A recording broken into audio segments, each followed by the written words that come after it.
ವೀಕ್ಷಕರೇ, ನಿಮಗೆಲ್ಲರಿಗೂ ನನ್ನ ಯೂಟ್ಯೂಬ್ ಚಾನಲ್ಗೆ ಸ್ವಾಗತ. ಸಮನ್ವಿ ಸಮರ್ಥ ಭಾವನಾತ್ಮಕ ಪ್ರೇಮಕತೆ ಭಾಗ 51.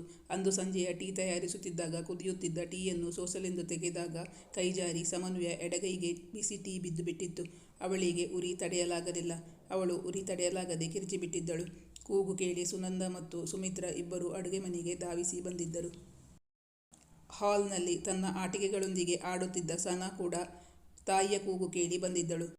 ಉರಿ ತಡೆಯಲಾಗದೆ ಸಮನ್ವಿ ಅಳುತ್ತಿದ್ದಳು. ತಾಯಿಯ ಅಳು ಕಂಡು ಮಗುವಿನ ಮುಖ ಸಪ್ಪಗಾಗಿತ್ತು. ಅದನ್ನು ಕಂಡು ಮಗುವಿಗೂ ಅಳು ಬರುತ್ತಿತ್ತು. ಅಳುತ್ತಿರುವ ತಾಯಿಯನ್ನು ಸಮಾಧಾನಪಡಿಸಲು ಪ್ರಯತ್ನಿಸುತ್ತಿತ್ತು ಮಗು. ಫ್ರಿಜ್ನಿಂದ ಐಸ್ ತೆಗೆದು ಗಾಯಕ್ಕೆ ಇಟ್ಟಿದ್ದರು. ಫ್ಯಾನ್ ಹಾಕಿದರು. ಆದರೂ ಅವಳಿಗೆ ಉರಿ ತಡೆಯಲಾಗುತ್ತಿರಲಿಲ್ಲ.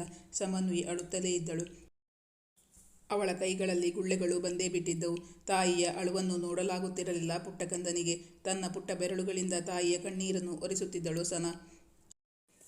ಅಳಬೇಡಮ್ಮ, ಔಷಧಿ ಹಚ್ಚೋಣ, ಈಗ ಗುಣ ಆಗುತ್ತೆ ಎಂದು ತನ್ನ ಬಾಲಭಾಷೆಯಲ್ಲಿ ತಾಯಿಯನ್ನು ಸಮಾಧಾನಪಡಿಸುತ್ತಿದ್ದಳು ಮಗಳು.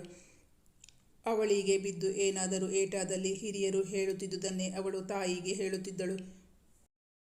ಮಗುವಿನ ಮುಂದೆ ತಾನು ಅಳಬಾರದು ಎಂದುಕೊಂಡರೂ ಅವಳಿಗೆ ಉರಿ ತಡೆಯಲಾಗುತ್ತಿರಲಿಲ್ಲ. ಸುಮಿತ್ರಾ ಅವರಿಗೆ ಏನು ಮಾಡಬೇಕೆಂದು ತೋಚುತ್ತಿರಲಿಲ್ಲ. ಸಮರ್ಥ್ ಬೇರೆ ಊರಲ್ಲಿ ಇರಲಿಲ್ಲ. ಸುನಂದ ಅವರು ಸೀತಾರಾಮಯ್ಯನವರನ್ನು ಕರೆದಿದ್ದರು.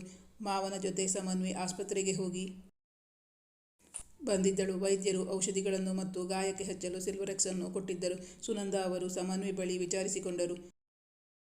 ನೀನು ಸಮರ್ಥ್ಗೆ ಕರೆ ಮಾಡಿ ವಿಷಯ ತಿಳಿಸಿದ್ಯಾ? Thank you for watching.